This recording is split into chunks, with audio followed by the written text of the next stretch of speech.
నేడు విజయవాడ ప్రాంతాన్ని వరద దాదాపుగా చుట్టుముట్టింది. ఈ వరద నుంచి సహాయక చర్యలు చాలా ముమ్మరంగా ప్రభుత్వం అనేది చేస్తుంది. అదేవిధంగా ఈ వరద వల్ల వచ్చే కొన్ని పరిస్థితులను ఎలా ఎదుర్కోవాలి అంటే సపోజ్ జ్వరాలు రావచ్చు, విరోచనాలు సంథింగ్ అటువంటివి రావచ్చు. అటు నుంచి ఎటువంటి జాగ్రత్తలు తీసుకోవాలనేది డాక్టర్ ఫణి గారిను IMA స్టేట్ సెక్రటరీ గారిని ఆయన అడుగు తెలుసుకునే ప్రయత్నం చేద్దాం. చెప్పండి సార్, ఇప్పుడు కానీ మనం కానీ చూస్తున్నట్టయితే ప్రభుత్వం అనేది చాలా ఇదిగా చేస్తుంది.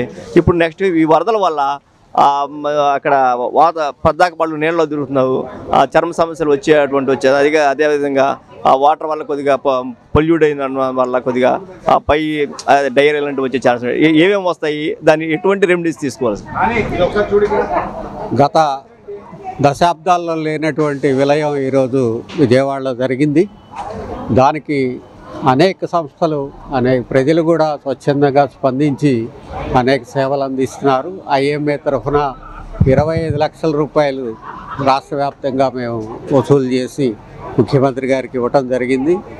ప్రత్యేకంగా విజయవాడ IMA వారు వాళ్ళ IMA హాల్లో కానీ ఇతర 2-3 ప్రాంతాల్లో కూడా హెల్త్ క్యాంపులు నిర్వహిస్తూ ఉన్నారు, ఫ్రీ హెల్త్ క్యాంప్స్.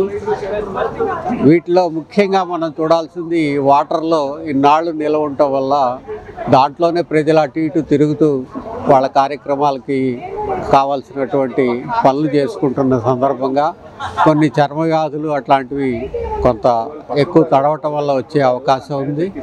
వాటికి ముఖ్యంగా ఇన్ఫెక్షన్లు ఎక్కువగా ఉంటాయి. దానికి తగిన యాంటీబయాటిక్స్ అన్నీ కూడా సమృద్ధిగా ఇక్కడ క్యాంపుల్లో కానీ ప్రభుత్వం వద్ద కానీ ఉన్నాయి కాబట్టి భయపడవలసిన అవసరం ఉండదు. అట్లాగే తర్వాత రాబోయే ప్రమాదాలను మాత్రం మనం ముఖ్యంగా గుర్తుపెట్టుకోవాలి. వాటిని 2గా చూడవచ్చు. ఇప్పటి నుంచి మొదలుకొని రాబోయే ఒక వారంలో ఈ నీటి యొక్క కాలుష్యం వల్ల వచ్చేటటువంటి గ్యాస్ట్రో సమస్యలు, ముఖ్యంగా విరోచనాలు, ఇటువంటి డయేరియా వంటి వ్యాధులు ఎక్కువగా ప్రబలే అవకాశం ఉంటుంది. దీనికి స్వచ్ఛమైన నీరు బాటిల్స్లో అందజేస్తున్నారు. ఇదివరకు లేనటువంటి ఒక ఫెసిలిటీ ఈరోజు వచ్చింది. బాటిల్డ్ వాటర్స్ మినరల్ వాటర్ ప్లాంట్లోంచి వస్తున్నాయి కాబట్టి కొంతవరకు అరికట్టే అవకాశం ఉంది. ఆ బాటిల్స్ని కూడా ప్రజలు జాగ్రత్తగా కంటామినేట్ కాకుండా ఉంచుకోవాలి.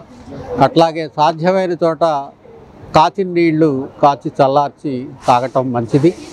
ఈ విధంగా దాన్ని మనం నివారించుకోవచ్చు. అట్లాగే ఆ వ్యాధికి గురైన వాళ్ళని వెంటనే ఆసుపత్రులకు తరలించి లేదా ఫ్రీ క్యాంపులకు వచ్చినా కానీ దానికి తగినటువంటి మందులు మేము సప్లై చేయడం జరుగుతుంది. తర్వాత ఈ నీరు ఎక్కువగా నిలబడిపోయిన తర్వాత ఎక్కువగా ఈ దోమల వంటి వెక్టార్స్ పెరిగే అవకాశం ఎక్కువగా ఉంటుంది.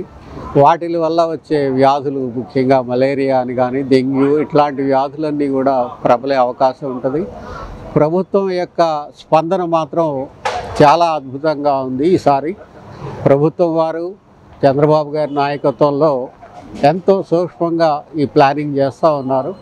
కాబట్టి ఇటువంటి వ్యాధుల్ని అరికట్టే విషయం కూడా తప్పకుండా వైద్య ఆరోగ్య శాఖ దృష్టిలో ఉండుంటుంది.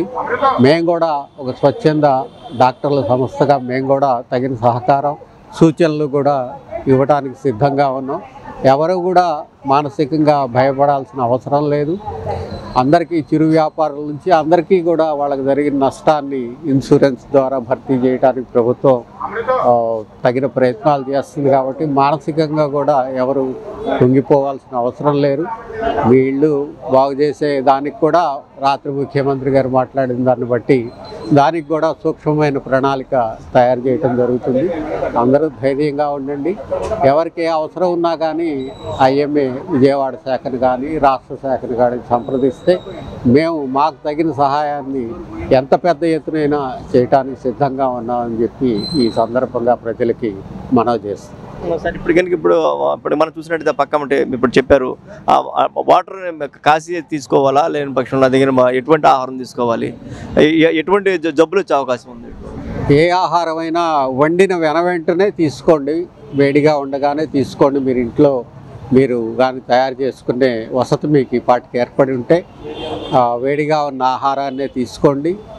ఫుడ్ ప్యాకెట్ల సప్లైని కూడా వాళ్ళకున్న వెసులుబాటుని బట్టి సప్లై చేస్తున్నారు, కానీ అవి కూడా జాగ్రత్తగా మీ చేతికి చేరినప్పుడు అవి ఎక్కడా కూడా వాటికి ఏది వేరే సోకలేదనేది నిర్ధారించుకుని తినటం మంచిది. కొంత సరఫరాలో ఉండేటటువంటి ఆలస్యం వల్ల కూడా కొంత చెడిపోయిన ఫుడ్ కొంతమందికి రావచ్చు, అది కూడా గమనించి తీసుకోవటం మంచిది. కాబట్టి సాధ్యమైనంత వరకు వేడిగా ఫ్రెష్గా వండుకున్న పదార్థాలు తీసుకోవటం మంచిది. కాస్త చల్లార్చి నీరు తాగటం, బాటిల్లో నీరు తాగటం, బాటిల్స్ కూడా ఒకసారి పరిశీలించుకుని బాగా ఉన్నాయో లేదో కూడా చూసుకుని బాటిల్ నీరు తాగటం కూడా మంచిదని మేము భావిస్తున్నాం. ఇంకా రేపు నీటి సరఫరా పునరుద్ధరించినా కానీ మొదటి 2-3 రోజులు నీటిని కొద్దిగా మీ గృహంలో ఉండే మిగతా అవసరాలకు వాడుకోవాల్సిందే, కానీ తాగటానికి మాత్రం వాడద్దు అనేది మా మనవి. ఎప్పుడు వాడాలనేది ప్రభుత్వం ప్రకటన చేస్తుంది. వాటర్ శుద్ధిని గమనించి అప్పటి వరకు ఇతర అవసరాలకు వాడుకోవడం తప్పితే తాగటానికి మాత్రం వాడద్దు అనేది మా విజ్ఞప్తి.